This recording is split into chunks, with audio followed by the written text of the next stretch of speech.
Gurudev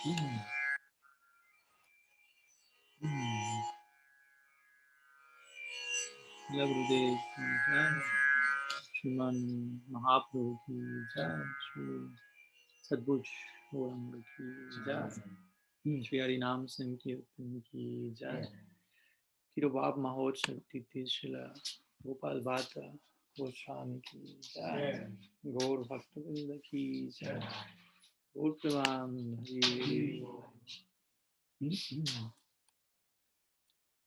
So, good morning to all of you. Pranam to all the ones connected online as well.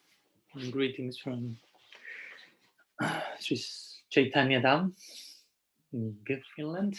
We are sharing with some of the devotees here for the last days, and for the next days we will be speaking a little bit, some words in connection to the contributions of the six Goswamis to Gaudiya Vaishnavism, especially since today we are starting this series by suggestion, inspiration of Bhagavatam Prabhu. Since also we are celebrating today the divine disappearance of Srila Gopal Bhatta Goswami, one of the six Goswamis. So it's a good way of, good entry point to try to elaborate on which is the contribution of the six Goswamis to Gaudiya Vaishnavism. So this will be today, tomorrow, and the day after tomorrow. Twice a day we will try to discuss some ideas that may come in connection to this. So where to begin? The contribution of the six Goswamis, the six. This may go. Okay. Yes, something maybe because. One second. I think it should be okay, just in case. Thank you. So, which is the contribution of the six Goswamis to Gaudiya Vaishnavism, or the contributions, plural, good point. Well, the Goswamis in themselves are a contribution, so it's an important point to mention. Before starting to speak about their contribution, they are the contribution. They are a contribution in every sense of the term. They are, according to our Gaudiya perspective, they are Nitya Siddhas. So they are contribution in the sense that they are directly coming from the Nitya Dham, from the Nitya Lila, to contribute here, to make their own selves, as offer themselves as contributions to Gaudiya Vaishnavism in the world. Of course, we can speak about their contribution in the Nitya Lila, because again, they are already there forever. They're contributing to the cause of the Lila, to the cause of Mahaprabhu, Nityanavadar, to the cause of Sri Sri Radha, Govinda, and Sri Brajadam. But also, again, as Bhagavan descends constantly on earth to perform his Lila, both in Braj and Navadvip, they are contributing in the form of being parisats. Parisats means retinue in English, eternal retinue, without which there is no Lila, strictly speaking. So in one sense you can say the contribution of the Goswamis is that they are allowing the Lila to happen. I mean, of course, themselves and every single parishad or associate, without which, again, we cannot speak in terms of Lila. We cannot speak in terms even of Bhagavan, because who is Bhagavan without associates? That's what Guru Maharaj will say. We can speak in terms of Brahman, all-pervading effulgence, but there's nobody there. What to speak of someone interacting with someone else in the context of Prem? I mean, that's another layer, another dimension, and for them, Shakti is required. And Shakti needs to be operating there in a very crucial way, Sarup Shakti, in the form of these eternal associates that we consider them as the Goswamis themselves present the idea as ragatmikas. So that's one important way to begin. What's the contribution of the Goswamis, or how the Goswamis are themselves a contribution? They are ragatmikas. They are different type of people, if you will. They are beings constituted not of Tatastha Shakti, but their whole Atma, the whole being. Atma can mean body, mind, self, soul, and so on. It's raga. They're made of raga. That means they are made of passionate attraction and affection for Krishna from day one, if you want to speak in terms so-called linear time chronological. There's no day one, but so there are these eternal routine who are to be followed by us. I mean, we start to unfold the whole idea of the Goswamis, which of course it's impossible not to speak about the Goswamis and not to speak about Mahaprabhu and not to speak about Raga Nuga Bhakti, what Mahaprabhu came to establish in the world. Raga Marga Bhakti Loke Karite Pracharan. Can I ask you some water, please? Prema Rasa Nirayasa Karite Ashwadam. So Mahaprabhu came with his own agenda, the whole project of his own to taste Prema Rasa Nirayasa, to taste the limits, if you will, of Radha Bhav, and to establish the consequence of that in the form of Raganuga Bhakti. Raganuga Bhakti. Thank you very much.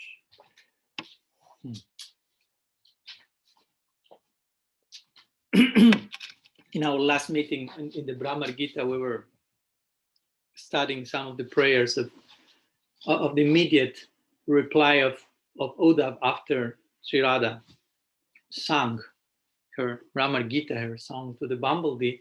And one of the prayers Uddhav is saying to her, or to the gopis in general, and to her in particular, that the degree of love that you have exhibited now, and that I have the fortune of witness, eventually will be known around the world and will be, I mean, basically he's saying eventually a whole process will be established following the wake of your affection. And of course, that's called Raganuga Bhakti. Srila Rupa Goswami defines Raganuga Bhakti as following the Ragatmikas, basically. So without Ragatmikas, there is no, we cannot speak about Raganuga Bhakti. We have nothing to do here, basically. You take the Ragatmikas out, and there's no more Raganuga Bhakti. So we are just thrown to Vaikuntha or something like this, with all respect to the Aishwarya Dham.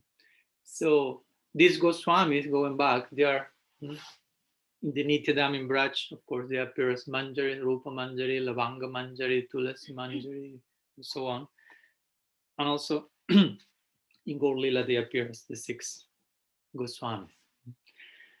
So they are our role model to follow. Interestingly, if we want to speak in terms of Raganuga Bhakti and attainment of Braj, of course, they are the role model to follow, especially if one has some affinity towards what it's called Bhavalasrati or Manjari Bhav. But besides what affinity we may have, different than that, or even the same than that, all of them are the role model to follow in terms of Gaur Lila. So no matter if you may have eventually some affinity towards Sakya, Madhurya, or whatever, as Guru Maharaj will have to say, first you have to have some affinity for the Dasya of Gaur Lila. If you don't have a taste for that in the context of your sadhaka deha, there's not too much to speak about entrance into the Braja Lila. So again, the Goswamis are crucial in that sense as well. Not only they are the role model to follow in the Braja Lila, but as Guru Maharaj will say, they are the role model to follow in the Gaur Lila. So we will begin, of course, by addressing Gaur Lila. This is our tradition first.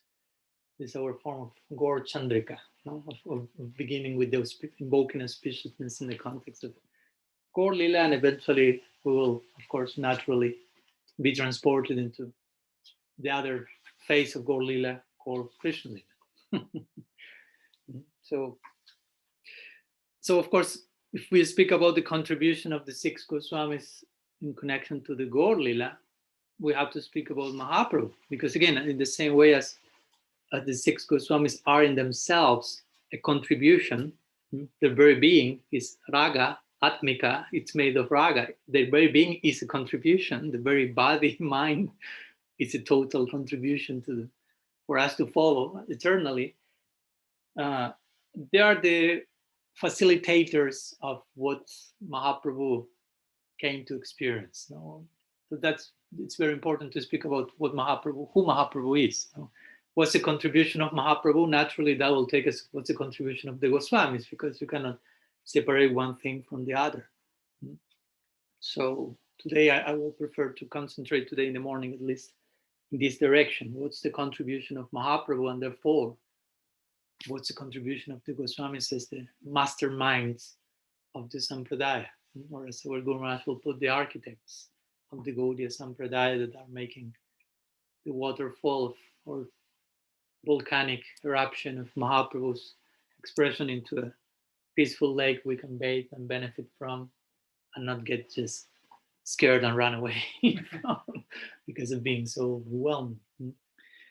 So, so Mahaprabhu is described by Krishna Das Kaviraj Goswami in his Chaitanya Charitamrita as Paratattva Simha. That's a very interesting expression. Krishna is known as Braja Krishna, our Krishna, in the Bhagavatam is known as Swayam Bhagavan.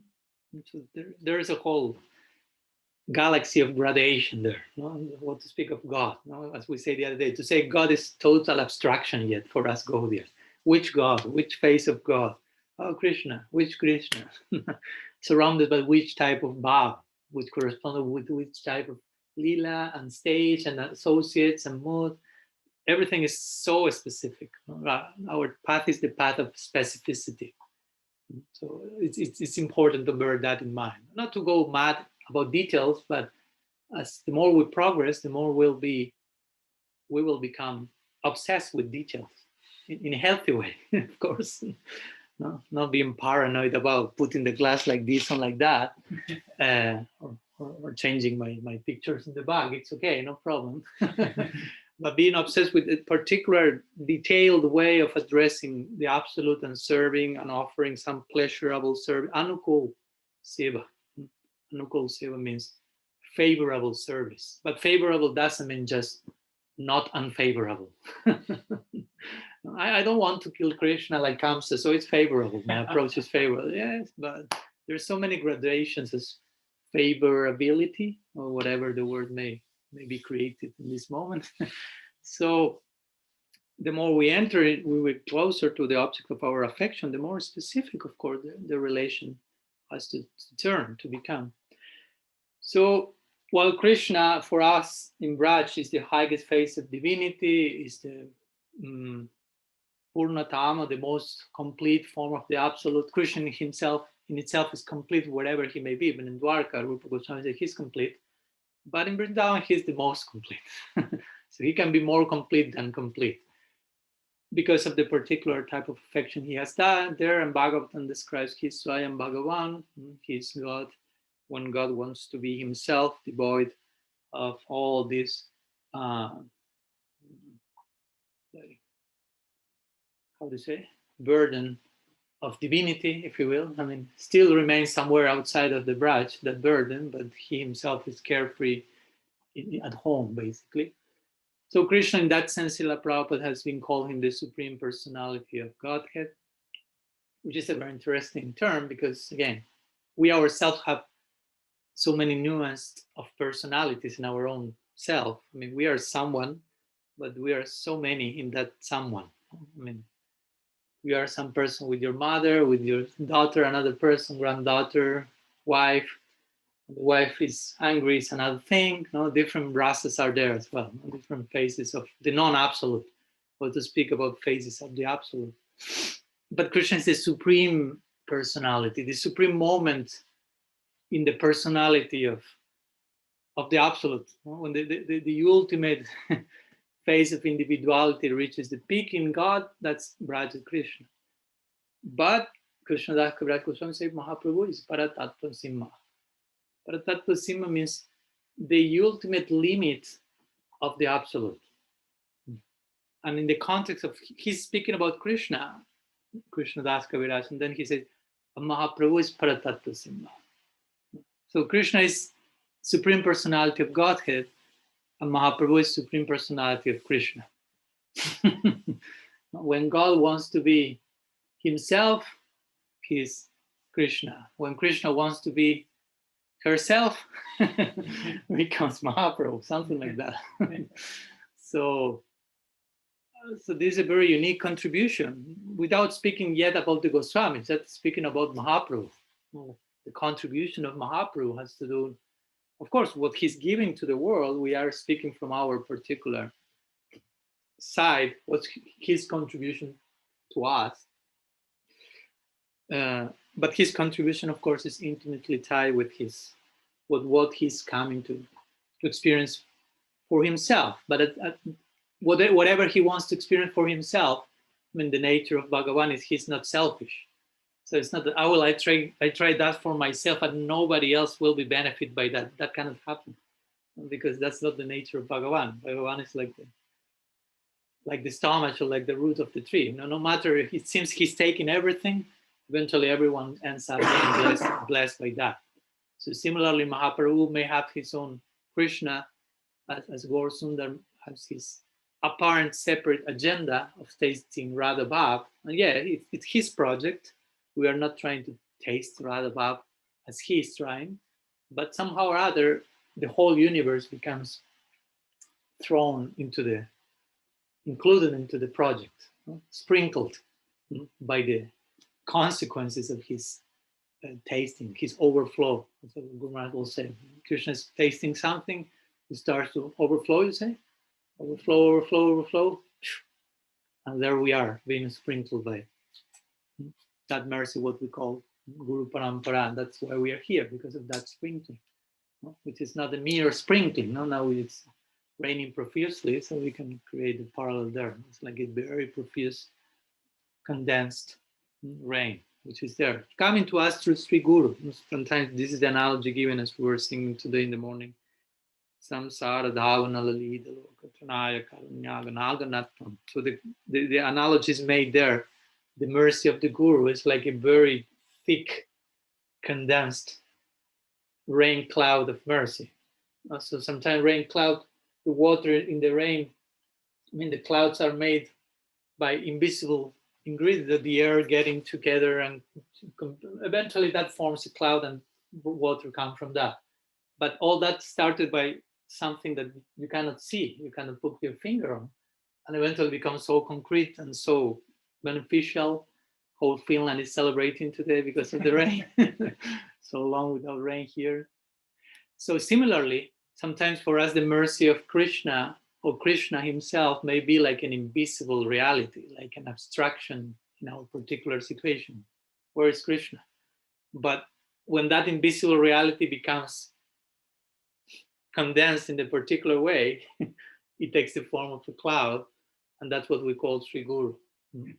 And that rains on us in a very concrete way. We really can take advantage of that as we could not just from air, if you will. So similarly, that's how this overflowing and sprinkle of Mahaprabhu's own experience is reaching us through parampara. It's important to make that point. And of course, again, the Goswamis are instrumental in all this as well. So Krishnadas Kaviraj Goswami considers, although Braja Krishna, he makes this case in Chaitanya Charitamrita, of course, by speaking about Krishnadas Kaviraj, somehow I'm including him in the contribution of the Goswamis. Of course, we may concentrate mostly on the 6 Goswamis, but we sometimes hear about the 8 Goswamis or 7th Goswami in another type of classification. So there are many Goswamis over there that we are being blessed by. Krishnadas Kaviraj is one of them, who very interestingly, after the Goswamis, after the establishment of now I'm going a little bit ahead for a moment, after the Goswami Grantha, which are our Mula Granthas, our root text in the Gaudiya Sampradaya, he kind of elaborated on that, presented that, of course, in accessible Bengali, but also elaborated certain points that were not explicitly elaborated by the Goswamis, which have to do with the ontology of Mahaprabhu himself. The Goswamis, as we know, they did not write too much about Mahaprabhu, but some Chaitanyastakam here and there, depicting in a very summarized way his lila on earth, but not so much about the ontology of Mahaprabhu and what to speak the ultimate reason for Mahaprabhu's descent, tasting Radha Bhav, all this is not found in the books of the 6 Goswamis explicitly. Of course, implicitly, as our Guru Maharaj will say, the Goswamis very expertly wrote about Radha Krishna Lila, but in such a way that at one moment you will start to ask which question? Where is Gaur Lila? Prabhupada knew. So they wrote about Krishna so expertly that so intuitively, I will say intuitively, that takes you to know Krishna in such an intuitive way that at one point you say, oh, where's Mahaprabhu? Mahaprabhu has to be there. It has to be the natural extension of Krishna Lila. Sometimes Gaur Lila is called the Parishishta Lila. Parishishta means like epilogue Lila. Like you cannot publish the book without that epilogue. I mean, because again, as Guru Maharaj said, Krishna Lila will be just a failure without such a crucial chapter. So Mahaprabhu is this Paratattva Simha. It's Krishna extending his own, getting to know himself from, as we know, the unique perspective of Radha Bhav.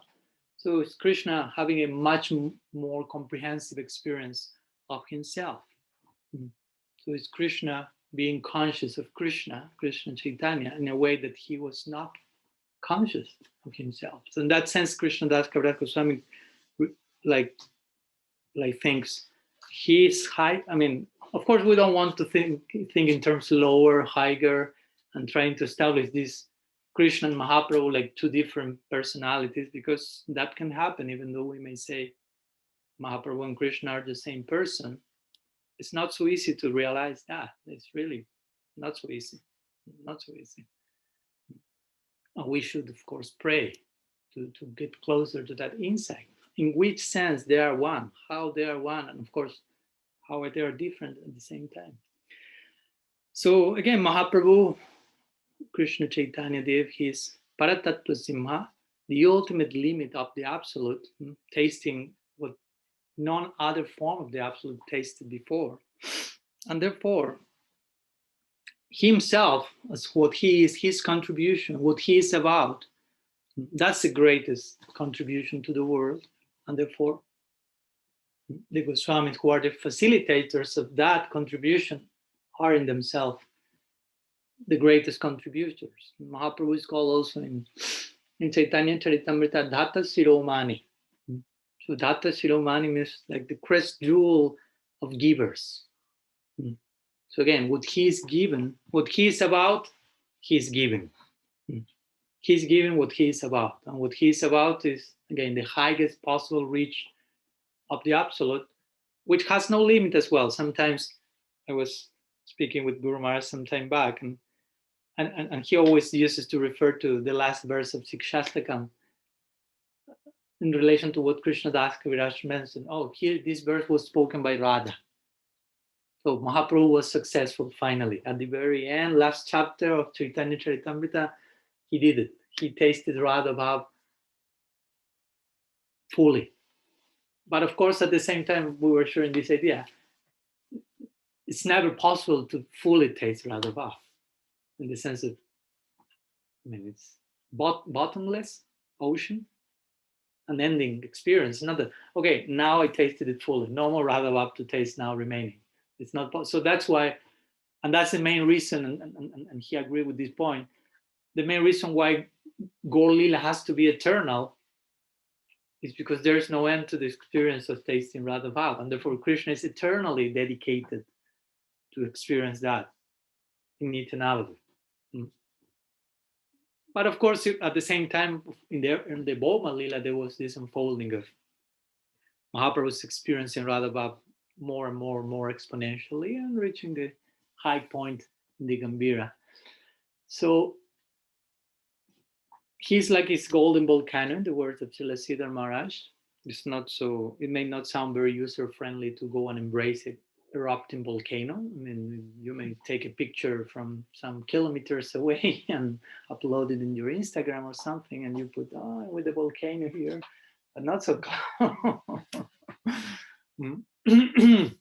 Srila Samarth will say he's like a golden volcano erupting in ecstasy with its lava, consuming everything on its way. It sounds like apocalyptic and poetic at the same time. Because we are to be consumed by that lava. No? That's the very idea of being part of the parampara. We'll be carried by those currents. So the Goswamis are those who basically, I mean, what Mahaprabhu is about is so intense that I will say he needed the help of what he's trying to be about at every moment. He needs the help. He needed the help in the context of the Leela here of Ramananda and Swarup Damodar to constantly, like, how do you say, tutors? What's in English? That's a verb also, right? To tutor him, no? In the Gambhira. So it was just okay, I will sit and taste Radha. No? The whole retinue is required for that to happen in himself. And as we know, Gadadhar Pandit as well, he's tutoring by being, how to say, conspicuous by absence. No? More and more disappearing to the background in Tauta Gopinath. But also we could say, I remember that once I made that question to Guru Maharaj. Okay, Mahaprabhu wants to taste Radha Bhav. So he's taking the assistance mostly of Lalit and Visakha in the form of Ramananda and Swarup Damodar. But we could say that the ones who know better than anyone Radha Bhav are the Manjaris, in one sense. Now they have a vicarious experience that not even Sakis like Lalit and Visakha have. They have access to certain intimate grove leelas that not even the Sakis have. So why are not the Manjaris, and in this case the Goswamis in Gaur Leela, assisting Mahaprabhu in the Gambhira instead of Lalit and Vishaka? Do you follow my logic? The question came, and we were thinking about in those terms. So of course also something that the conclusion basically was that as Mahaprabhu needs assistance for tasting Radha Bhav, at the same time there is a special assistant he needs to explain what that's about to the world, to make sense of that sprinkling that is overflowing him. And that's so crucial and so difficult to present that he needed the most expert ones for engaging in that particular task. You know, the Manjaris in the form of Rupa and Sanatan and so on, establishing all the Gaudiya grantas and so on. Because again, as much as he needs help for he himself tasting Radha Bhav, he needs help for someone to explain that experience to others. And in one sense, we could say, you need the closest one to explain that to others. I mean, that's one form of thinking about it, of course. That's not the only one. So the Goswamis are there for that. Of course, especially we always emphasize Srila Rupa Goswami to the point of describing our tradition as Rupanuga.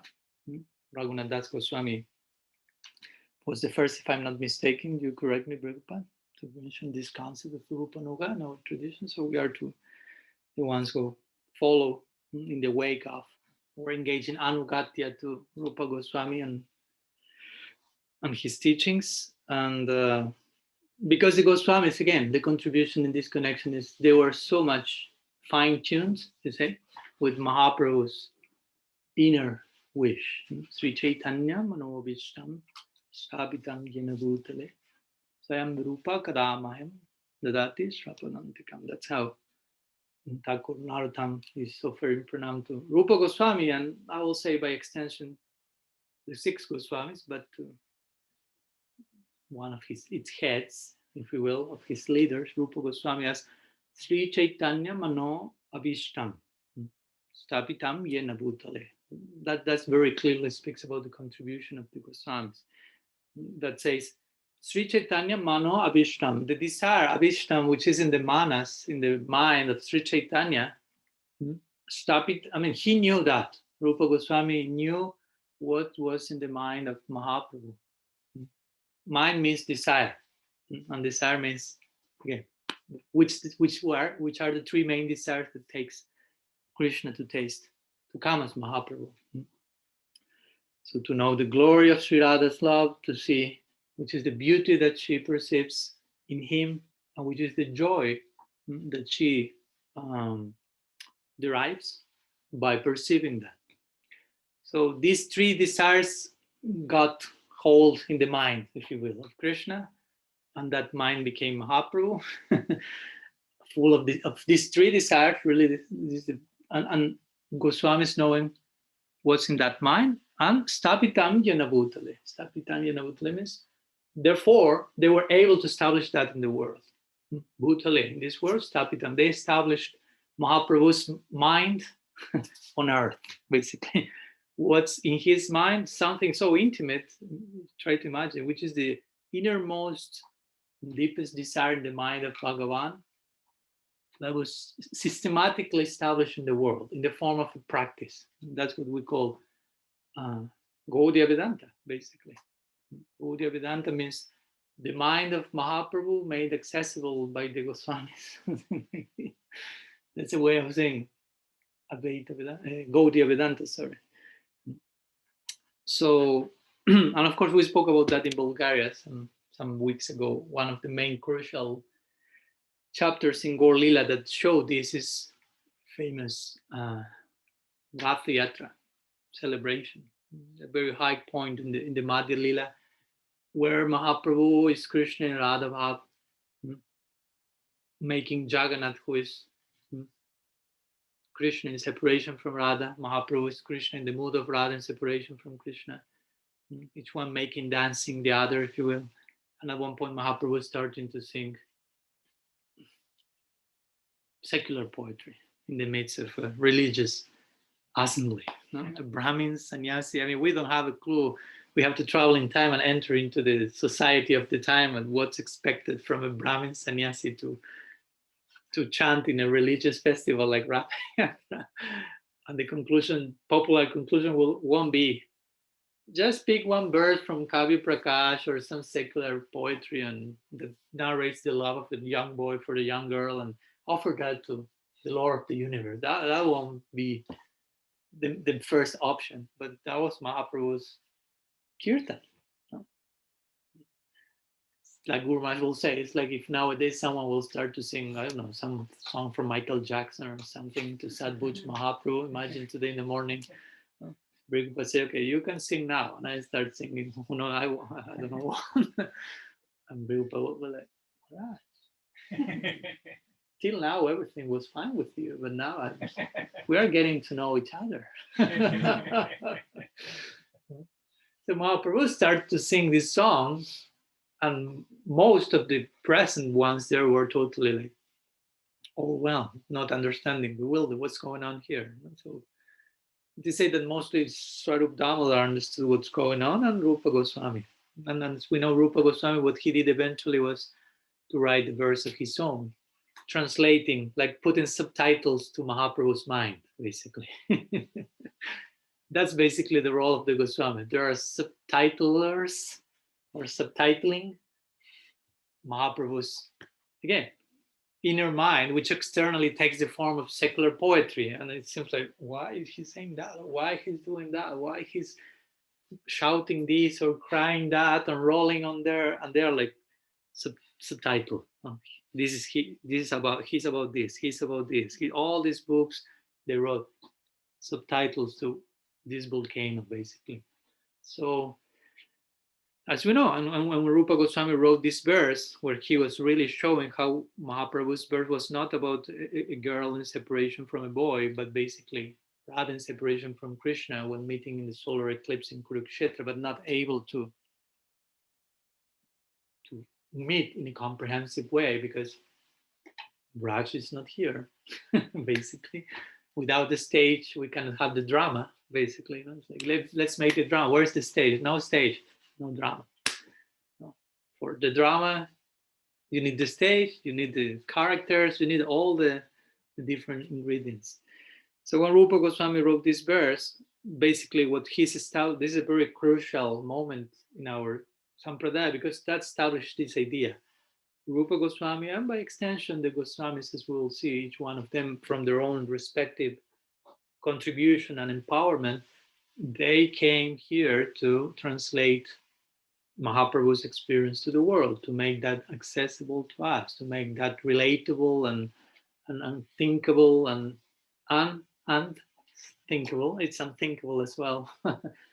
Accessible in some way or another, to make a practice out of that, basically, to make a whole process that we call Gaudiya Vaishnavism. I mean, what's the Goswami's contribution to Gaudiya Vaishnavism? Well, they gave Gaudiya Vaishnavism. It's not that they contributed to Gaudiya Vaishnavism. They contributed Gaudiya Vaishnavism to begin with. No? I mean, they themselves are a contribution. Gaudiya Vaishnavism is their contribution. It's not that they gave something to that. They make that happen.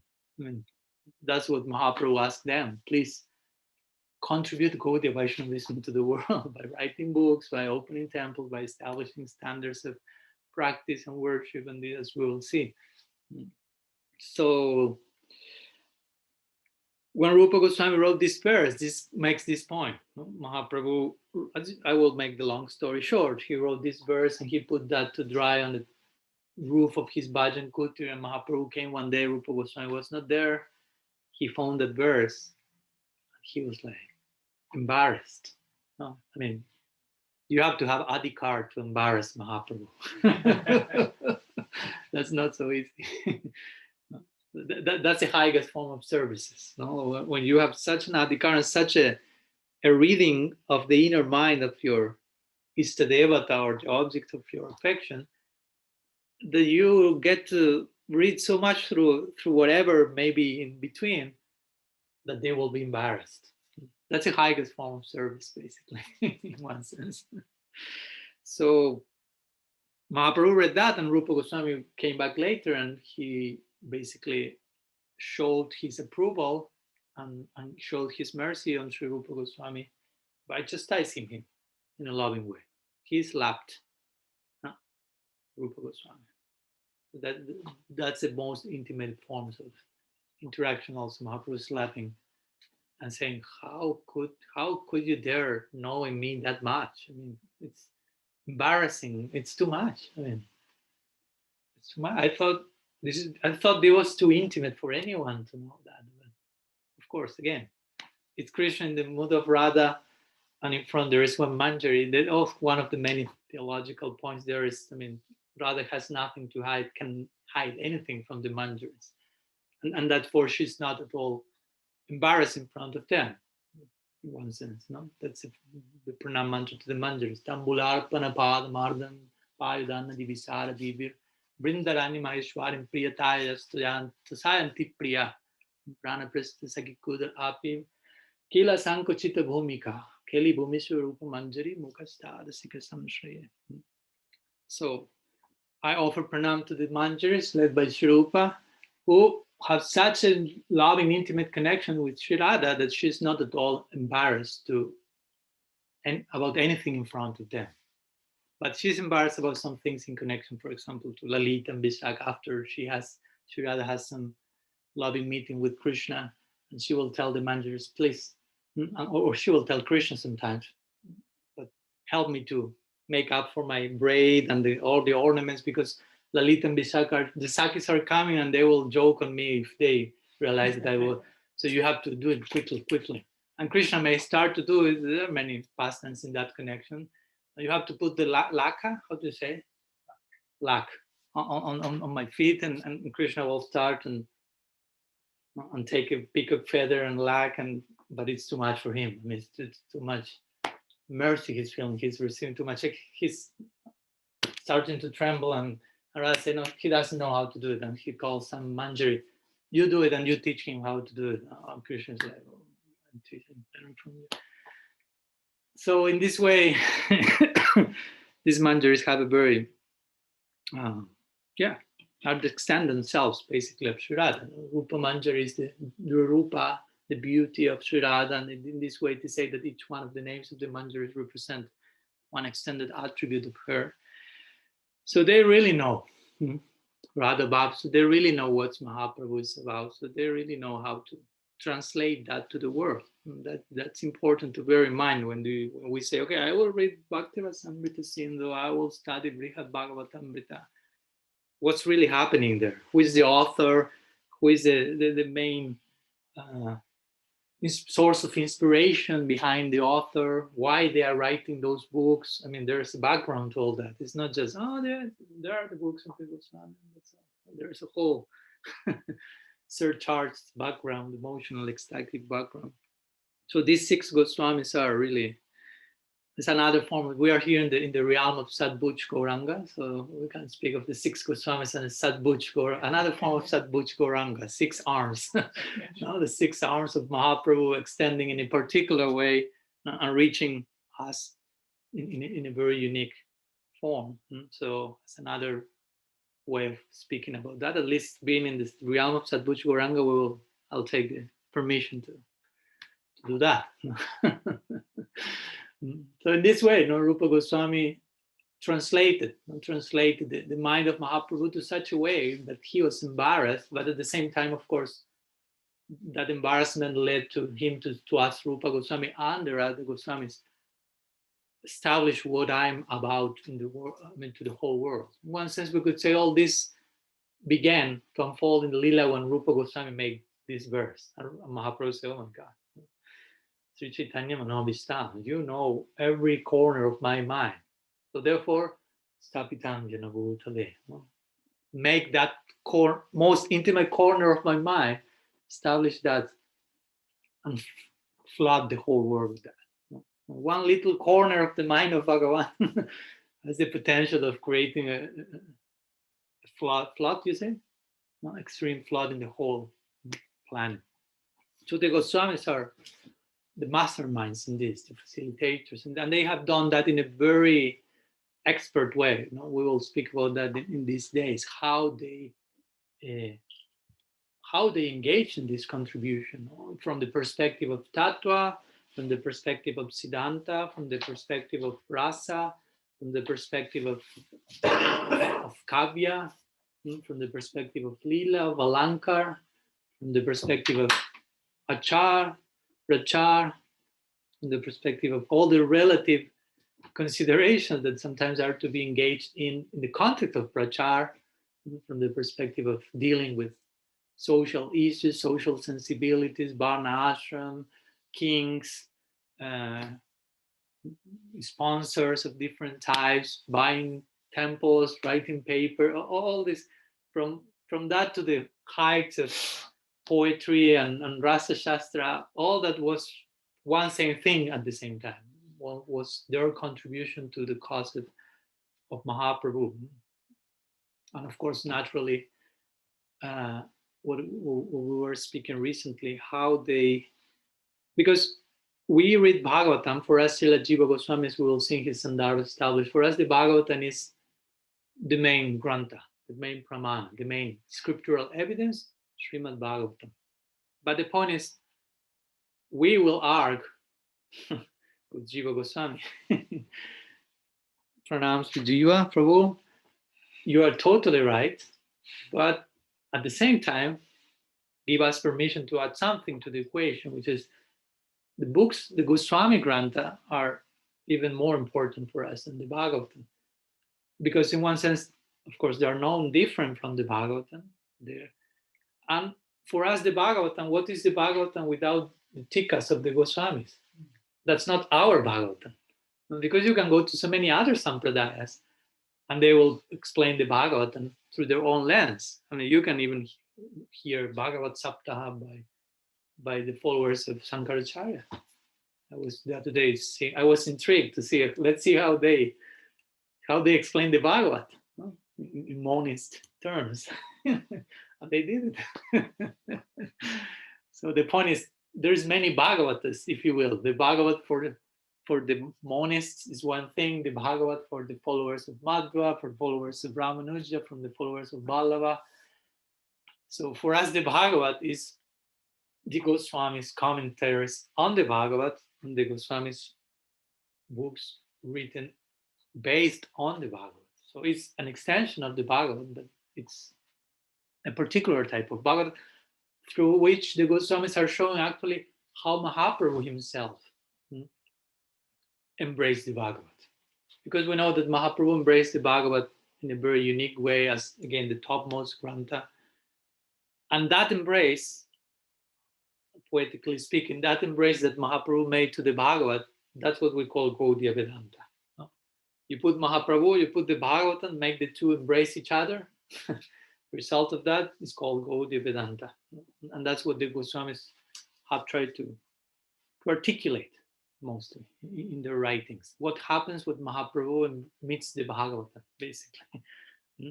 Which is another way of saying what happens with Krishna meets Radha. If you want to take the Bhagavatam as Krishna himself, he's not different from Bhagavan, and Mahaprabhu as Krishna, but predominantly in the mood of Radha. So what happens with that clash is performed, that meeting is performed. Gaudiya Vedanta, a whole system, a whole ecstatic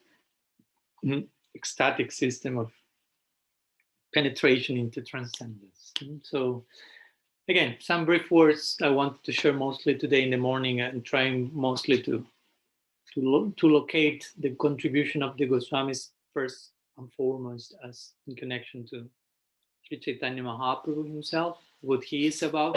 Again, in a brief way, each one of these points deserve a separate retreat. Unfortunately, we have eternity for discussing all the things, so there is time. So yeah, basically today I want to establish this to begin with, the foundation of the contribution of the Goswamis in connection to their master, Sri Chaitanya Dev, and how the Goswamis in themselves are a contribution in themselves, how Gaudiya Vedanta is the Goswamis. There's none different in one sense. They are not contributing to Gaudiya Vaishnavism, but they are Gaudiya Vaishnavism. We want to be part of that somehow. That's our hope, and that's our fortune, to be connected with such a realm, such a current. So some ideas. I will like to stop here. We have some few minutes. If there is any question, we can leave some moments for questions and answers. So yeah, let me also unmute here in case someone from the ones online may have a question. You can present that or send it via written form or unmute yourself. I just had a thought arising, and it was about the Swayam Bhagavan term from Bhagavatam, and how Prabhupada, you mentioned, says that Krishna is the supreme personality of Godhead, but that would be more like an Aishwarya way of seeing it. I mean, obviously that's also what he is, but if his personality himself of Godhead, which in our eyes is him and Braj, totally naive about his existence as the supreme, then wouldn't like another term be more fitting, or would, I don't know, like, or some other way of thinking. Yeah. I'm not trying to say discredit Prabhupada's vision, but or anything, but you can imagine that, of course, that Guru Maharaj sometimes translates Swayam Bhagavan as God when God wants to be himself. Swayam, more like himself. When Bhagavan is himself. That will be a less Aishwaric way to put that. But at the same time, we have to understand, as our Guru Maharaj also said, if there's something that Prabhupada mentioned over and over and over again, and I could remain saying and over for an hour, among some other things, is Krishna, the Supreme Personality of God. Every time he said Krishna, almost after that came Supreme Personality of God. And you may feel, if you have some editorial sensibilities, you may think this is too much. You can no need to repeat that every time. But there was a point he wanted to make at that time in establishing Gaudiya Vaishnavism in unknown land, which is, yes, ultimately he's the carefree Dira Lalita Nayaka lover boy there, Lampata, and all the things you want. But I mean, for someone who has no clue about this conception, Aishwarya is required. Aishwarya is required, and at the same time, establishing the idea of for there to be Madhurya, Aishwarya has to be there. That's a point that Vishwanath Chakravarti Thakur makes in Raga Varma Chandrika. Vrindavan is the highest land of Madhurya, but there you will find more Aishwarya than in Vaikuntha. Because Madhurya can only happen with Aishwarya as its foundation. if you take out the Aishwarya and only leave Madhurya, that's ordinary sweetness, ordinary mukdata, what he will call, like ordinary, like a baby. A baby is charming, but Krishna as a baby is more charming, hopefully. And why? The two are babies. You will tell, no, because he's God. And despite he's God, he's behaving as a baby. So his Aishwarya makes the difference. The other baby may be charming, but not that charming because it's not God. So, so there was some intention in making the point, Supreme Personality of Godhead. But I would say, yeah, the expression includes the two things. No? I think Garuda Prabhu wrote one article some time back. I remember analyzing the elements of Aishwarya and Madhurya in the expression Supreme Personality of Godhead. It was interesting. Because, yeah, on one side you have Supreme. Interestingly, you can do the word, I mean, Supreme for us has a connotation, but at least in Spanish it's Supremo or Suprema. So you can connect with Prem and no? Sudurlava, Supreme. No? Supreme means there's lots of Prem there. No? So there you lost all the Aishwarya there. No? You go to the other idea of what's really supreme for us. No? Because, and Godhead sounds more Aishwaric, but personality, that speaks more of something else. No? Personality, individuality, himself, Swayam. Yeah, there are semantics there, but there is a purpose to invoking these different terms. So Krishna Lila is not misconstrued as some ordinary stuff. So Aishwarya has to be properly put in context. Yeah. Maharaj, you said that, or you explained very nicely how it needs to be the manjaris who spread the teachings of Mahaprabhu. But I didn't really understand why it is Lalita and Vishakha who are there in the Gaudiya and not the manjaris. You raised that question, but I didn't really understand the answer. Sorry. Well, basically the idea was that, again, I'm not presenting like a super conclusive thing, but it's just my own ongoing discussion and thinking on the term. One may think, okay, the manjaris are more expert in knowing all the nuances of Radha Bhav, so why they are not the ones joining Mahaprabhu?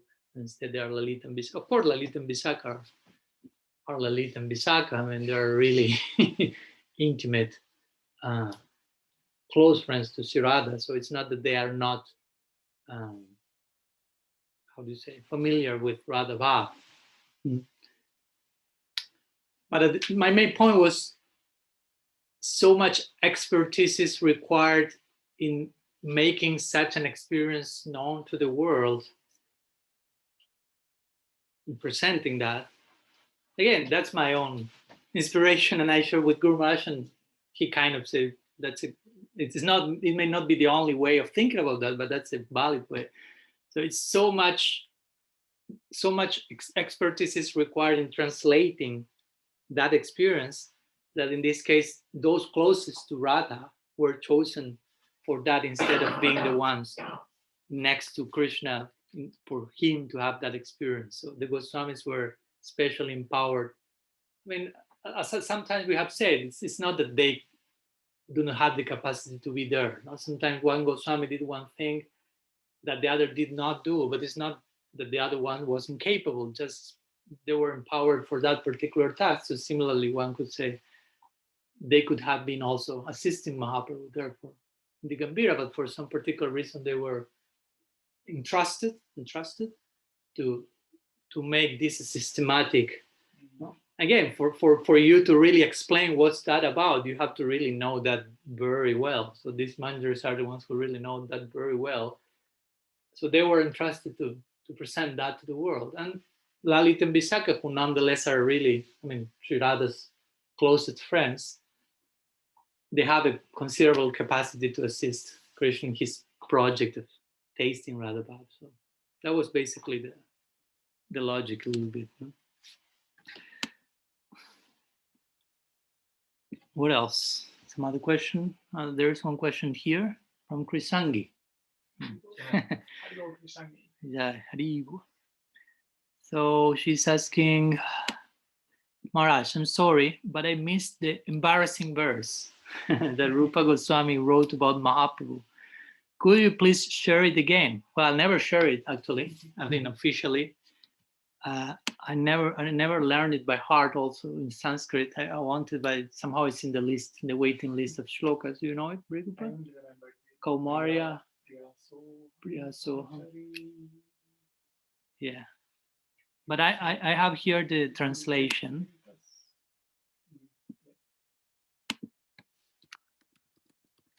Priyasoham. No, here it is. Yeah.